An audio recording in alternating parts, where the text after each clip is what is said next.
Hello everybody and welcome to the next Roll20 tutorial with me, your tutorial guide, Delric. So today we're going to be talking about is the character creation on Roll20. That's right, character creation. I know I had promised to do this forever ago and it's taken forever to come out, but here we are. Let's get right into it. So with the character creation, what I want to be able to show to you is how it is you're going to make a character within the game, be able to give permissions to use that character to one of the players of your game, and then to actually build the character there. We're going to go over it. It's going to be pretty simple. This isn't about like how the best way to make a character. This isn't about any of that stuff. That would be a different tutorial. This tutorial is literally about making a character in Roll20 and allowing your players to build it from there. Because one of the last things that you want to do is be like, all right, we've got a game ready to go, and nobody has their characters ready. Bah. So without further ado, let's get into it. Doing this for 5th edition Dungeons and Dragons. That's right, 5th edition, because that's the most popular one right now. As always, when you pop into Roll20, this is going to be the first screen that you see. It's going to have your recent games, and we have that same one there. It is lessons. I'm going to press join game right here. Now, when you do join the game, when you join the lessons, you are going to see that there is a 15-second wait time. Usually I try to buffer this up for you, but this time I didn't. I do apologize if you see things that are a little bit out of ordinary over in this corner over here. That's right. What happened was I actually tried to record this before, and my sound was garbage, so I deleted that recording, and I'm doing it again so you can hear me better. Sorry about the sound quality in the other videos. Let's get into it. When you load up the game, you're going to see right here on your main screen everything that we've seen every time beforehand. And over here inside the journal area, going to be clicking journal in the top right hand corner. You're going to see the characters that we've created beforehand. We're going to be creating a new character this time, but not one that we've created by dropping the stats for an orc or a shaman or something like that into the game. This is going to be creating one for the player. So how do you do this? One of the most important things that you need to be able to do before you do anything else is get the players into the game. Because if the players don't even exist in the game, the PCs, your Bob, Jim, Larry, Susie, and whatever, if they don't exist in the game, if they've never even logged in once, you're not even going to be able to assign a character sheet to them, right? So we need to do that first. And the way that you do that is right over here under chat. You're going to find this area that I always try not to link. So we're going to hover over that and it's going to show us what the link is. Now, I don't care if you see this right now, because one of the cool features about Roll20 is that link, everybody that you share it to can log into the game. However, if you kick a single player from your game, it'll actually change that code right there for you. It'll scramble it up so that player can't get back into the game if they want to. So after this video is done, I'm going to kick that, and this is not going to be worth it anymore. It's not going to do anything for you. So I took this, I logged into a Roll20 account with a different browser, Internet Explorer, and I got everything all set up with punching this URL right here straight up into the URL bar, press enter, and this is where it brought me over there. Bam! It actually brings me to the lessons area where I can choose to, hey, look at this, join game. It was created over in the corner over here, you can see. It was created by Roll20 Lessons. It's a free account. And the player is Scott. I was invited to join it, and so I'm going to. By pressing join game, you're going to get that same 15-second lag time that everybody else gets with the advertisements on there and whatnot. Not a big deal. The important thing that you want to notice is what's beneath me, right here in this bottom little corner. What's beneath me? You're going to see it says Delric right there, but also that way. Also that way you're going to see it says Scott D, okay? That's important because as soon as it logs in there, you're going to know that that person has the ability to get character sheets assigned to them. As always, one of the first things you want to do is come over to your settings wheel, drop down, make sure you voice and video, nothing, receive voice and video, nothing, and grab this and drop it from regular down to names. You'll know that this is out of place when you first log in. That will be your reminder that you have these crazy large icons that are right there, again, right around where I am on the screen. So drop that down to names only, and you can see that it's much cleaner. Refresh your browser to make sure that those displays aren't actually happening, the permissions aren't going to and from your computer. And then that's pretty much it. Once we're done logging in with this side, we're pretty much done with it. So let's hop back over to the DM side of things. So here we are as Delric Master, and we're going to create our first character, our first player. Up in this corner, you're going to see under Journal, there's that little tab that says Add. So you can click the button that says Add with the plus sign next to it. You have 3 options. You're going to click Character. This makes for you a character. Now this is the same, wow, that's a name. This is the same way that it had worked beforehand, where it has a randomly generated name, and that's pretty much it. And the name is Uhoso Imobra.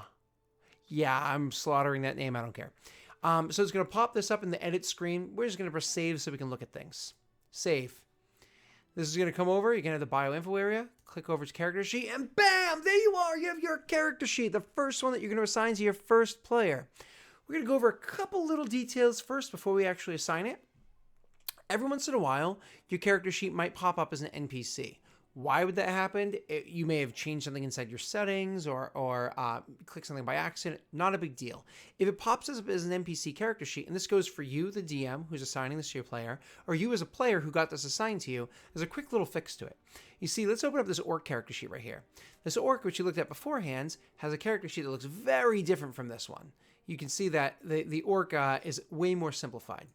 It's an NPC character sheet. So if you have this happen to you, you get that kind of character sheet, you can just click this little setting wheel right here, and you scroll down underneath the area that says General Options.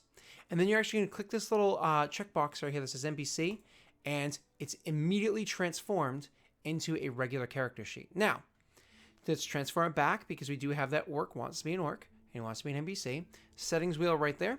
Up in the top right-hand corner, there's that same NPC box. You click that, and bam! It transforms back into an NPC character sheet. It's a fun little trick in case it catches you off guard, or in case you're just trying to change it for one other reason, whatever other reason in general. Close down that orc and look at our character. Okay, so here we are with that character sheet. Once again, settings wheel, you can see the NPC option, and now we're good. So we have the character sheet here. We have it created, and we can see that amazing Uhuso, whatever it is off to the side over there. It's there. Yay. From here, we're actually going to click the edit button and bring us back to where we were before. Now, by clicking the edit button, I'm just going to change this name. I'm going to change it to Bob, just so I can remember it easier. It's Bob. So under the edit button, you're actually going to see these 2 areas that say Player's Journal and can be edited and controlled by X. So if you had not invited any players to your game yet, and you click this, all you would see is all players and Delric. But you only want to assign it to your 1 player, right? Maybe you're fine with just doing it to all players. But you usually only want to assign it to your 1 player. So, again, it's super important with every game that you do, that the first thing you do is you get that link out there to everybody and say, hey, everybody, log in there really quickly, just for a second, just so we know that you're logged in so I can assign character sheets to you. That's all you need to do. Okay? I'm going to be able to assign this one right here to SD, this one right here to SD. We're going to press save. You see the name is going to turn into Bob, because thank God. And also you see this cute little pink icon over here that pops up next to it. Why is there a pink icon there? Well, if you look down here under Scott D, is actually, you can see that Scott D's color is pink. Why is it pink? Hey, listen, I like pink. Leave me alone, okay? It's not even my favorite color. My favorite color is purple. I like pink. I like purple. Not that important. So one of the cool things that you're going to see is that's there. That means that that player has control over it. And if we actually open up the Internet Explorer again, because we hate our lives, we're going to hit Journal, and you'll see, hey, Bob is right there. I can click on Bob, and I have access to his character sheet. That's amazing. And if I choose to make any changes to it, like let's say click the inspiration button to make sure that my character has inspiration, I'm going to exit back out. I'm actually just going to go back over to here. And, oh, the inspiration button is now lit up on this side, because the character sheets, you can actually see them update live. If I were to switch windows, it would actually switch windows for the other viewer as well. It's a fun little thing that I always get yelled at for by my players, as I'm switching things around and looking at the character sheet while they're trying to use it. So, now we have our character sheet, we have it assigned to our player, we are ready to go. This is amazing, this is so much fun. One of the other things you're going to want to do is be able to assign attributes to this character. Now, if I remember correctly, last time I did this video, I rolled incredible attributes. Let's see if I can do as well this time. So there's a bunch of different ways you get attributes. One of them is to use point by, one of them is to roll for it. We're going to do roll for it right now, just so I can show it to you really quickly. So there's a bunch of different ways to roll for it. Your DM could ask you to, roll them one at a time in front of them, or you can choose to use a fun old macro. That's always an option as well. Give me 1 second. I'm actually going to pull up that awesome macro that I have. Shrink. There we go. I thought I had it saved on me. I apparently was texting with somebody and didn't have it saved. So, not a big deal. Coming back over here, and here we are. So back into the game, we're going to have this awesome macro. So instead of rolling for your attributes one at a time, I'm just going to throw this right down here in chat, and bam. Oh my god, those stats are even better than last time. Oh my god, this is crazy. That's so good. And you can even see that it's literally roll 46 and drop 1. Oh, this is amazing. Oh, I have to show you the stats I rolled last time. Oh my god, right there. I mean, 10, 13, 13, 14, 15, 16. This time, I rolled 11, 13, 14, 14, 17, 17. Oh, this is crazy. I so wish I could keep these for the next game. I'm gonna ask if I can use these sometime. I want these stats. But you can roll for stats like that and play the game that way. Or you can do it the way that I prefer to do it as a DM, which is actually to use point buy. Now, point buy is not something that's easily supported on Roll20. So the way I personally always do it is I have this other website I go to. You've probably seen the tab at the top of the video the whole time. It's this one right over here. It is one-dot, like D-O-T, dash encounter dash planner dot appspot.com /point dash buy dash calculator.html part you don't need. Realistically, you could just Google 5e point buy and this thing will pop up. This is amazing. If you've never seen it before, oh my god, it's so good. So the average point buy has 27 points, but your DM might be more or less strict about that. But the average game is 27 point buy, and so that's what you're going to work with, and you get to pick whatever you want to be. For the sake of this video, we're actually going to make a half orc. So let's go, oh, we have a half orc right here. Half orcs, if I remember correctly, yep, +2 strength and +1 con. So let's max out strength. 17 strength, that's awesome. We're going to be a little conservative and save there. We're going to go up for a 16 con. Fun, go to the 10 dexterity because I'm going to wear heavy armor as soon as I can get it anyways. I want to be somewhat charismatic. You know, the son of a chief that got overthrown, and now I'm trying to regain my ability to go back to and take over the tribe. Actually sounds like a fun character. I'm going to lock that away up here for some time in the future. And I'm not that wise because, you know, I'm a half-orc son of a chief. Whatever. So here we go. I plugged this into the point buy, and I got the attributes 16, 10, 16, 12, 9, and 12. That is very fair stats right there in accordance to the game using half-orc. We're good to go. But we're not doing this. We're going back over here where I rolled for those amazing attributes. And let's use them. Here we are. With these amazing attributes, we're going to apply them to our character sheet. Whether if you would use the point buy ones or these, you apply them to the character sheet right over here under the attribute area for Bob, the half-orc character. So for strength, I'm just going to apply them straight from the little chat bar over right now, and then I will apply the racial modifiers in a moment. So for strength, we're actually going to make that a 17 to start. I'll move my keyboard over here. We're going to make that a 17 to start. For constitution, we're going to make that a 17 to start. It's super important to us. We want to be super tough. Charisma, that was our next important thing we had said. So make our charisma 14. Then we want to be wise and intelligence. You know what? I'm going to be more intelligent than wise. I think that's important. Wisdom will drop that at a 13. And then dexterity and 11, because as I said, as soon as I can, I want to wear full plate armor. Now, as a half orc, I get to increase my strength by 2 more, giving me a 19, which is incredible. And a con of 18. Oh my god, this is like a broken first level character. This is insane. Wow, I can't even cope with this right now. So, after you get your attributes plugged in, now you want to decide what class you're going to be. We already decided what race you're going to be, which you can plug in right here and just simply say half orc. Yay, half orc. Let's choose our class. Well, in part of choosing your class, you literally click right here where it says barbarian and choose the class you want to be. We're going to pick fighter. So as I chose fighter, immediately a few things changed for you because of the wonderful features of Roll20. You have right here under your attributes, strength, had a check mark come next to it, and it now is applying your proficiency bonus. Constitution has a check mark next to it, and it's now applying your proficiency bonus. Also down here in this area, this pool of assets that your character has to use, Second Wind all of a sudden popped up. Second Wind, which is a first level fighter feature. And you know what, those second winds, you actually get one of them at first level. So bam, I'm just going to put that there for you. What are some of the other features you get for this first level fighter character? We'll start plugging them in. Well, let's see. Health points, it's always 10 for first level, 10 plus constitution modifier, so it's 14. You have current health points at 14 because you're not injured. No temporary health points. HD, total HD at level 1 is 1. So it's 1 per thing, per level. So that leaves you with 1 there that you currently have. Let's see. Skills. What skills do we have? Let's see. We're a fighter, so let's be super athletic because, you know, we want to show off caber tossing. And we said we want to be good at running a tribe, so let's go with intimidation. That's pretty sweet. The intimidation is solid right there.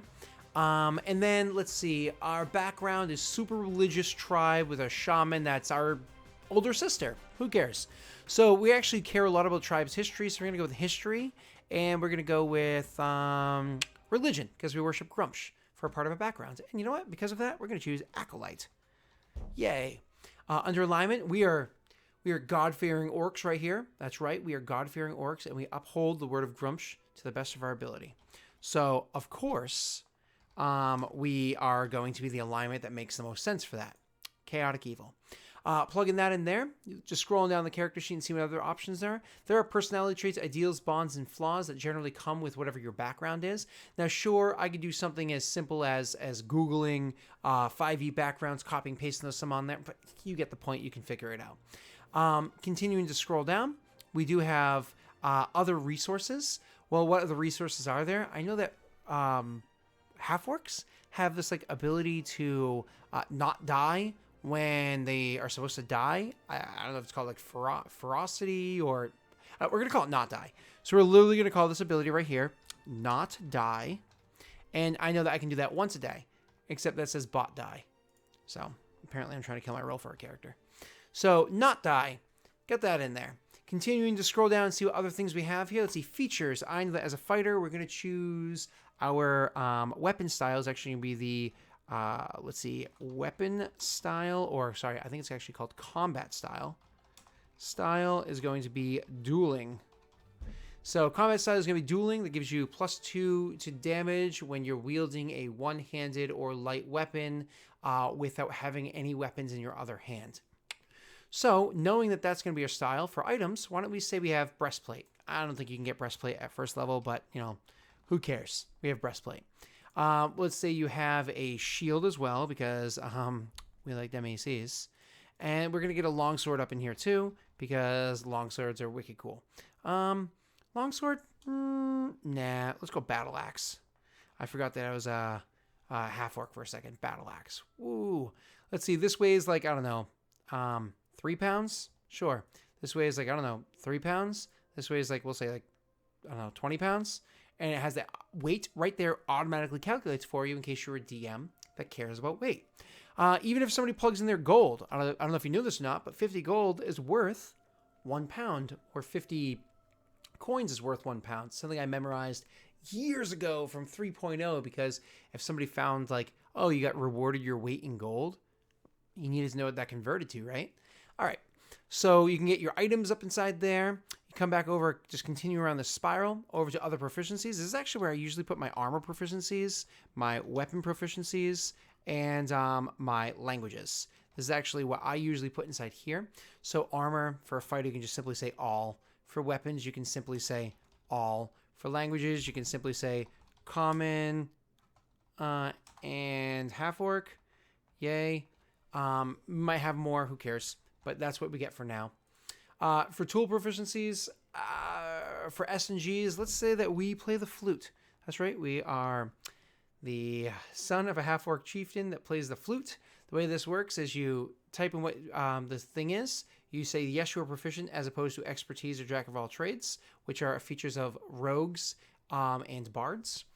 You have your attribute modifier and no additional mods from it being magical or anything. Close it up, and you can actually, ooh, it's right there. Click that little red thing, and bam, we just played the flute off to the side. Woohoo! Continuing to scroll up from this point, you have your passive perception based off of what your perception skill is right over here. And while I'm looking at these skills, you see as I'm hovering over them, they're turning red, same as this one did. Well, that's right. That means if you want to intimidate somebody, you click right here and bam, it rolls the intimidation for you off to the side over there, showing you what you actually rolled. 1d20 plus 4 equals, well, you rolled a 3 plus 4 is 7. 7. Same thing goes for your saving throws. Oh, you got poisoned. I rolled a natural 1. Oh my god, that sucks. Oh, well, natural 1. It looks like I actually did get poisoned. That's shitty. So now I'm dying. I make my death saving throw. Oh, I failed. Add a death point. Oh, I succeeded. Thank God. Success point. Oh, I failed again. Death point. Oh no. Oh, and before he even gets off of the character sheet and into the world, this character is dead. Oh, yeah, whatever. Keep going. So that's just how you roll death saves and everything else. And actually, the same thing goes when you're healing during a short rest and you want to hit die, and you can actually heal right there by clicking that. It knows to take D10 because you're a fighter, and to add your Constitution modifier, which is right there. Now, that's great and everything. However, if you're multi-class, and I'm going to touch on this very, very, very briefly. If you're multi-class and you click this, a little pop-up window is going to come up that asks you which classes HD you're going to use, because let's say you're fighter or wizard. Am I rolling a D10 or a D6? That's something that they're actually going to ask you, so it's really important that you know that if you happen to play a multi-class character. Not worried about multi-class right now. And this brings us down to our weapons. I saved weapons for last for a reason. Let's look at them. Let's see how this happens. So when you click plus, immediately it pops open with a new weapon added to it with the settings wheel bar open. I know the setting wheel is open because look at that. It's blacked out as opposed to grayed out. When you close it, it looks like this. Click it again, open it back up. Here we are. What do we have here? We're going to have a battle axe. Okay, cool. A battle axe, you're going to make sure that attack is checked. So when you click on the thing, same as we did everything else, it actually applies an attack roll. What attribute you're going to use for our battle axe is going to be strength because we're wicked strong. This is going to be for proficient. Yes, we are proficient with it. This is going to be for miscellaneous modifiers right here. Do not add anything to that unless you have strange miscellaneous modifiers that your DM gives to you. Do not add anything to it for magic. Magic is a different slot. It's actually down here. It says magic bonus. If something's +2, you add it to magic bonus, not there, because that way it'll apply to both your chance to hit and your damage. So keep that in mind. And then range, I mean, we're not going to add range for this one because it's the battle axe, but you get the point. Crit range is 20. That's going to be the same for pretty much everybody, pretty much always, unless you're a fighter that happens to go down the champion path, whatever. And then damage. If you want it to roll damage, you have to make sure that that is checked and that you have this information filled out. It is a battle axe being used in one hand, so it's going to do 1d8 plus strength damage, but because of our combat dueling style over here, we get to add miscellaneous 2 more. Not magic, miscellaneous right there. Type of damage it does is slashing, yay. And that's pretty much it. That's where we're going to leave it for now. You know, for description, we're going to say the damned axe that killed my daddy. So we're going to put that down for description, yay. Close up the settings wheel and see what happens with this axe. We're going to attack with it. Bam! Pops off to the side over there where it shows your attack roll. It's going to be an 8 because I rolled garbage apparently. I had 2 plus 4 plus 2. That's 2, which I rolled, plus 4, which is my strength modifier, plus 2, which is my proficiency bonus, equals 8. Now, and it says that the battle axe with the total attack roll bonus was, which is plus 6. And it says the damned axe that killed my daddy.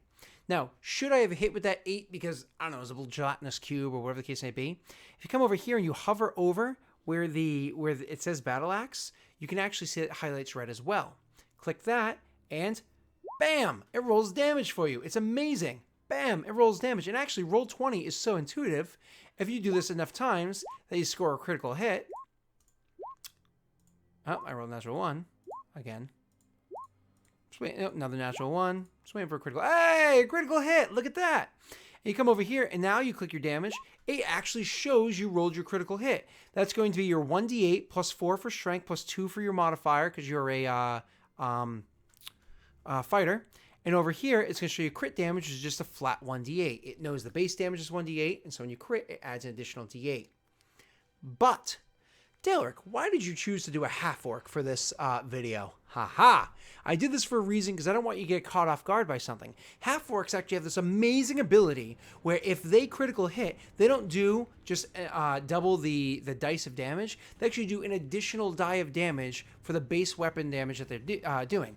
So if you happen to be dealing with a longsword, that's an additional d8 for a total of 3d8. If you deal with a greatsword and you critical hit, that's 2d6 becomes 4d6, right? But if you're a half-orc and you critical hit, 2d6 becomes 5d6. Oh, yeah, that's right, because it's 2 times 2 is 4, but only +1 for being a half-orc when critical hit. I guess that's why Maggie always uses great axes. 1d12, 2d12, 3d12. Woohoo! Amazing. All right, so how do we apply this in here? Okay, well, if I have nothing plugged into crit, it adds the d8. Awesome. So let me go over under crit and type 1d8, close that back up, and let's see if we can get another critical hit. Oh, we got another critical hit the next time around. Woohoo! So we do this damage, and it's the same. Why? Because the game already knew that it was 1d8. And by you plugging 1d8 in there, you overrided that 1d8 with 1d8. So it's still going to roll that. So it's super important to remember that as a half-orc, that all of your weapons that do critical hits, that you actually change it to what the new roll is going to be over there. So in this situation, it's actually going to become 2d8 you plug in there. So now when we roll another critical hit, which might take us a moment, but we'll get one. You know, it's, oh, there was one, oh, critical hit, immediately followed by critical failure. So we'll click the damage to the critical hit. And you will see I rolled 13, 1d8 plus 4 plus 2 for my primary. And I rolled 5, 2d8, that just totaled a 5 for my secondary for my critical hit. Now you have a fully functioning half-orc fighter with enough stuff in here to actually get that character out there and fighting and playing and all that fun stuff. That's wonderful. But there are a few tweaks that I want to go over in these last couple of minutes of this video. So one, there may have been something that you noticed when you were working on this character sheet. Maybe you clicked off to the side, or maybe you wanted to click through these windows, and you noticed that this character sheet kept disappearing on you. Why the hell was that happening? Well, you might have had under settings wheel, because sometimes this happens automatically, where it says use window pop-out for characters. If you have that checked and you open that, it actually does not open inside your window like you had before. It actually opens outside of it, outside of the game, outside of this browser window into a separate one. And so every time you click, you're now pulling your Roll20 on top of this other file like you always do in a computer anyways. So make sure that you do not have this checked unless that's definitely something you want if you're noticing that problem. So unclick it. I believe in a different video you saw me struggle with that. I found out why. So check it out. All right, so going back over to that character sheet, there's something else you might notice. Hey, Daleric, why is it when I see attacks happening on your games, they do not roll 2d20 all the time? That's a wonderful question, stranger. So if you go over here into the settings wheel, you actually see there's something that says roll queries. Always roll advantage. Don't always roll advantage. It's a terrible idea. There's a wonderful system in here that allows you to advantage toggle or query advantage or never roll advantage. I don't like query advantage, but I'm going to show you an example of it really quickly. This is when I click this and it says normal roll, advantage roll, disadvantage roll. I'm going to say normal roll. Look at that. It was a normal roll and it rolled my damage. I actually prefer this one. And this one is advantage toggle because most of the time, and you see it pop up with a nice little GUI right up here for you, like a few buttons. With advantage toggle, you're going to have advantage, normal, and disadvantage. Most of the time, you can leave it on normal, so you don't have to deal with that query all the time. But then when you do want to do something else, just make sure you remember to toggle over to, oh, I got advantage on my athletics check? Sweet. I got a 24, but I'm attacking normally. I got an 11. Oh, I'm trying to sneak by in bright light? Okay. Disadvantage on my stealth. I rolled garbage either way, but disadvantage on my stealth. You get it. One of the other things you might notice is that a lot of times it automatically rolls damage for you every time you make an attack roll. Well, it's actually over in this auto damage roll area. It might be set to do that. So you go from auto damage roll, which is, again, right here, it automatically rolls that damage, to what I just had prior, don't auto roll damage. So you have to click to roll your additional damage afterwards. And you can see with the ones that have to click, you go over and it highlights. With the ones you don't have to click, it does not highlight for you. It's just black text. So this goes over all of the wonderful features that you can do as a DM to create a character, give it to your players so they have access, so they can make changes to it from either you doing it on your screen or them doing it on their own screen, making their own changes to Bob, who, by the way, this PC didn't appreciate the fact that you changed his name to Bob. His name, edit, is really, and you can see the screen is different because they have a lot less permissions. His screen is really Garrick, because that's a really half-forked name.